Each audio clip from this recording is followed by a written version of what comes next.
Maintenant, on va passer au meilleur chroniqueur baseball que nous avons, c'est-à-dire Hugo Reich, évidemment, la star de Candiac, le joueur de baseball pendant des décennies. Salut Hugo! C'est incroyable, les gars. Salut, ça va bien? Dans son décor orangé. Exact. Exact. Écoutez, les gars, cette année, dans le baseball majeur, quelque chose d'assez impressionnant.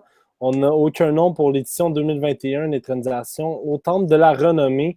Écoutez, à chaque année, le Temple de la renommée du baseball est quand même quelque chose de controversé, on s'entend, avec plusieurs joueurs qui pourraient faire leur entrée, mais qui soit ne décident pas, soit que leur carrière en tant que joueur a fait en sorte que leur nom n'est jamais éligible. On pense notamment à Barry Bonds, Roger Clemens, et puis, en fait, Curt Schilling, cette année, qui a décidé de se retirer. Donc, c'est assez impressionnant de voir qu'il n'y a aucun joueur qui va rentrer cette année. On le sait, le sport évolue tranquillement. Il y a d'autres stars de leur époque qui vont faire leur entrée au Temple de la renommée, notamment les plusieurs noms, en fait, les 9 plus grands noms de l'année prochaine, donc 2022, qui vont rentrer. Là-dedans, une certaine controverse, c'est quelque chose qui a chicoté un peu mon attention par rapport à ça.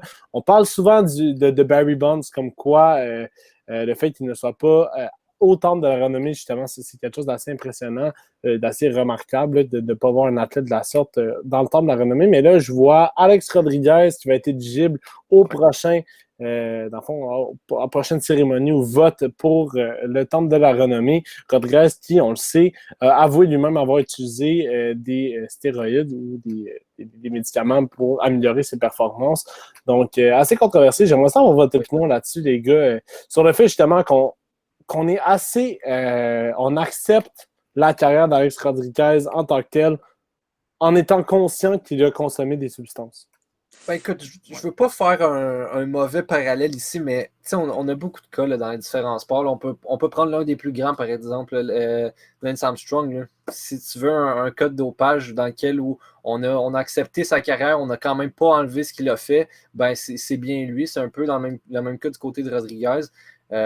Écoute, est-ce que de mon côté, j'approuve ça? Certainement pas. Je pense que le sport s'apprécie plus quand les choses sont faites de la bonne manière et on apprécie encore plus la carrière d'un joueur comme Rodriguez si les choses avaient été faites de la bonne manière. Encore là, est-ce que sa carrière aurait été pareille?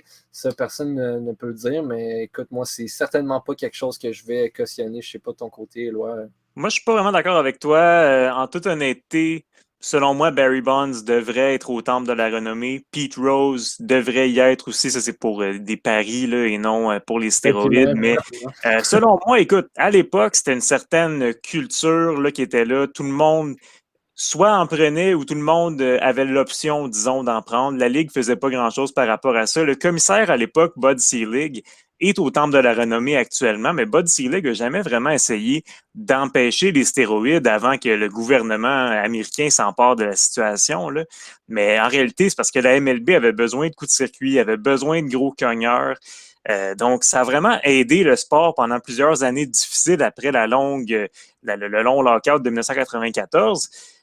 Donc, il ne faut pas oublier ça non plus, que la Ligue n'a pas tellement essayé d'empêcher ces joueurs pendant leur carrière. Puis là, tout d'un coup, après leur carrière, oh non, finalement, c'est plus correct parce que l'opinion publique a changé. D'après moi, tous ces joueurs-là devraient être au Temple de la renommée s'ils le méritent, évidemment, pas parce qu'ils ont pris des stéroïdes, mais parce que leur performance sur le terrain a quand même, contre des lanceurs qui souvent prenaient les mêmes substances qu'eux, leur performance a quand même été assez remarquable pour leur époque. Donc, selon moi, ces joueurs-là, Barry Bonds, Alex Rodriguez, David Ortiz, peu importe, tous ces joueurs-là devraient être au Temple de la renommée. Effectivement, je partage ton opinion, Éloi. Je crois qu'avec justement à l'époque où des Barry Bonds, des Mark McGwire, des Sammy Sosa, on allait chercher quelque chose dans la MLB. On voulait aller chercher un divertissement qui provenait d'un sport dominé par des lanceurs, justement. Et puis, chaque joueur ayant réussi des exploits comme Barry Bonds, comme Pete Rose, c'est des records qu'on parle. On parle du plus grand nombre de circuits dans une carrière, du plus grand nombre de coups sûrs dans une carrière. Il faut bien être le jeu par rapport à ça. Ces joueurs-là méritent une place au Temple de la renommée. Pour ce qui est de Pete Rose, on sait qu'il a un peu fait une croix là-dessus. Barry Bonds, on sait que ça peut être un peu difficile et controversé. Là. À chaque année, on parle de ça. Puis si je regarde les autres noms éligibles dans le fond, au temple de la renommée en 2022. On a justement David Ortiz, mais on a aussi Mark Teixeira, on a aussi Jimmy Rollins, Ryan Howard, Joe Nathan, Jonathan Papelbon, Prince Fielder et Tim Lincecum. On en a parlé. Dans ce lot-là, il y a quand même 3 joueurs qui ont utilisé des substances illicites pour améliorer leur jeu. Rendu là, ça va être vraiment de voir comment la MLB va s'adapter par rapport à ça. Je comprends les médias, je comprends aussi la Ligue qui a évolué, qui dans une acceptation plus généralisée. Mais si tu es pour mettre des sanctions à des joueurs, tu devrais garder cette règle-là, tu devrais conserver tes idéaux, parce que là, on donne des portes d'entrée à des joueurs qui, oui, méritent d'être là. Des David Ortiz, Alex Rodriguez, Jonathan Papelbon, qui est un des très, très bons releveurs de la Ligue, de l'histoire de la Ligue. Donc, c'est très, très difficile à voir. Et puis, de considérer que, justement, une idéologie part de, justement, Bud Selig qui est ambivalent, et là, Rob Manfred qui doit un peu gérer ça. C'est très difficile à concevoir le fait que maintenant, on peut accepter un peu tout le monde sans avoir nécessairement des sanctions strictes par rapport à ça. Surtout en après-carrière, et on pense notamment à Ortiz et Rodriguez qui maintenant sont des commentateurs à ESPN et Fox pour le baseball majeur. Donc, c'est particulier tout ça.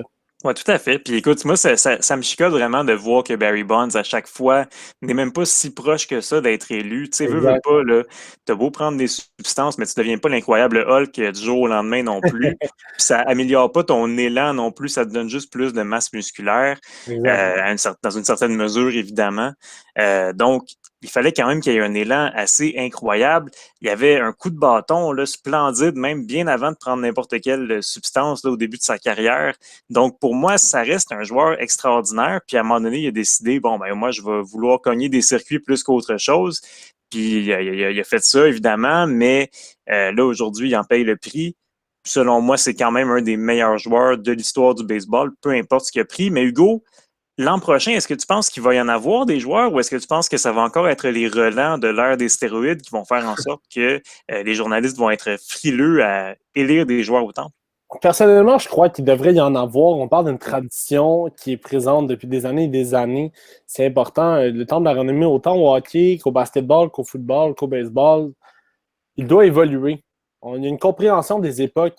Le sport évolue, le sport change. Il y a différentes dynamiques quant aux différents sports. Et selon moi, il est très important d'avoir des joueurs éligibles à l'année prochaine, justement. On parle de joueurs très bons pour leur époque, dont Tim Lincecum, dont Joe Nathan, qui a été aussi un des meilleurs releveurs.